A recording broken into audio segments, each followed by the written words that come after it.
Second test మ్యాచ్లో మన team India ఇంగ్లాండ్పై 336 runs తేడాతో అయితే ఘన విజయం చేసింది. అయితే ఇంగ్లాండ్ స్క్వాడ్లో కొన్ని చేంజెస్ అయితే చేయబోతున్నారు. ఇంకా ఈ మ్యాచ్ లార్డ్స్ క్రికెట్ గ్రౌండ్లో అయితే ఆడబోతున్నారు. ఈ గ్రౌండ్లో మన టీమిండియా స్టాట్స్ అయితే మరీ దారుణంగా అయితే ఉన్నాయి.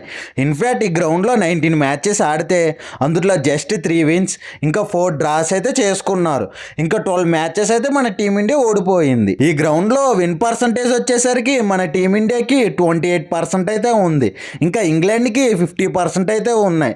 సో ఈ గ్రౌండ్లో ఇంగ్లాండ్కి ఇండియాపై అప్పర్ హ్యాండ్ అయితే ఉంది. ఇంకా లాస్ట్ 5 మ్యాచెస్ స్టాట్స్ వచ్చేసరికి ఈ గ్రౌండ్లో మన టీమిండియా ఇంకా ఇంగ్లాండ్ కూడా తలా 2 విన్స్ అయితే ఉన్నాయి. దాంతో పాటు ఒక మ్యాచ్ అయితే డ్రా అయితే చేసుకున్నారు. లాస్ట్ 5 మ్యాచెస్ స్టాట్స్ వచ్చేసరికి నెక్ టు నెక్ అయితే ఉన్నాయి. ఇంకా లార్డ్స్ క్రికెట్ గ్రౌండ్ లో పిచ్ కండిషన్స్ వచ్చేసరికి కన్ఫామ్ గా వాళ్ళైతే గ్రీన్ పిచ్ అయితే ఇచ్చే ఛాన్సెస్ అయితే ఉన్నాయి. ఎందుకంటే ఫస్ట్ 2 మ్యాచెస్ లో ఫ్లాట్ పిచ్ చేశారు. బట్ వాళ్ళ బౌలర్స్ అయితే చాలా అంటే చాలా స్ట్రగుల్ అయ్యారు.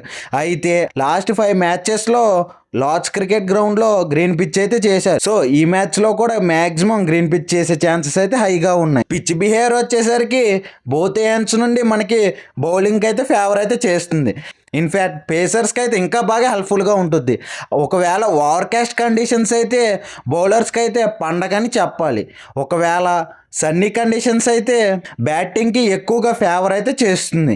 ఇంకా లార్డ్స్ క్రికెట్ గ్రౌండ్లో యావరేజ్ స్కోర్ వచ్చేసరికి ఫస్ట్ ఇన్నింగ్స్లో 270, సెకండ్ ఇన్నింగ్స్లో 311, థర్డ్ ఇన్నింగ్స్లో 247, ఇంకా ఫోర్త్ ఇన్నింగ్స్ వచ్చేసరికి 183 అయితే ఉంది. ఈ గ్రౌండ్లో ఎక్కువగా చేజింగ్ చేసిన టీం అయితే విన్ అయ్యే ఛాన్సెస్ అయితే చాలా అంటే చాలా హైగా ఉన్నాయి. ఇంకా టీమిండియా ప్లేయింగ్ 11 వచ్చేసరికి జస్ట్ ఒకే ఒక చేంజ్ అయితే ఉంది. అయితే ప్లేయింగ్ 11 వచ్చేసరికి ఎప్పట్లాగే ఓపెనర్స్ కింద జైస్వాల్ ఇంకా రాహుల్ అయితే కంటిన్యూ చేస్తారు. ఇంకా నెంబర్ 3 వచ్చేసరికి కరుణ్ నాయర్ అయితే కొంచెం పికప్ అయితే అవ్వాల్సి అయితే ఉంటుంది. ఇంకా నెంబర్ 4లో కెప్టెన్ శుభ్మన్ గిల్, నెంబర్ 5లో వికెట్ కీపర్ బ్యాట్స్మెన్ కింద రిషబ్ పంత్ అయితే ఆడతాడు.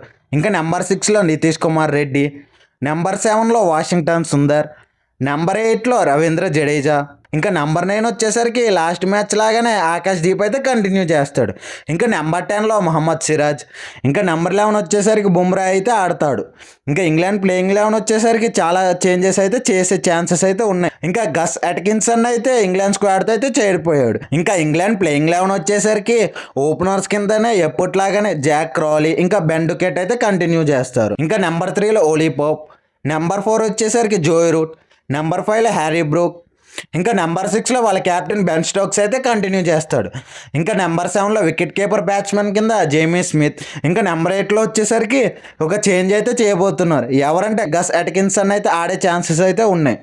ఇంకా నెంబర్ 9లో జాఫ్రా ఆర్చర్, నెంబర్ 10లో జో స్టాంగ్, ఇంకా నెంబర్ 11లో షోయిబ్ బషీర్ ఆడే ఛాన్సెస్ అయితే ఉన్నాయి. ఇంకా ఈ మ్యాచ్ ఎవరు విన్ అవుతారంటే ఎక్కువ ఛాన్సెస్ మన టీమిండియాకి అయితే ఉన్నాయి. ఇంకా వీడియో నచ్చినట్టయితే లైక్ కొట్టి సబ్స్క్రైబ్ అయితే చేసుకోండి.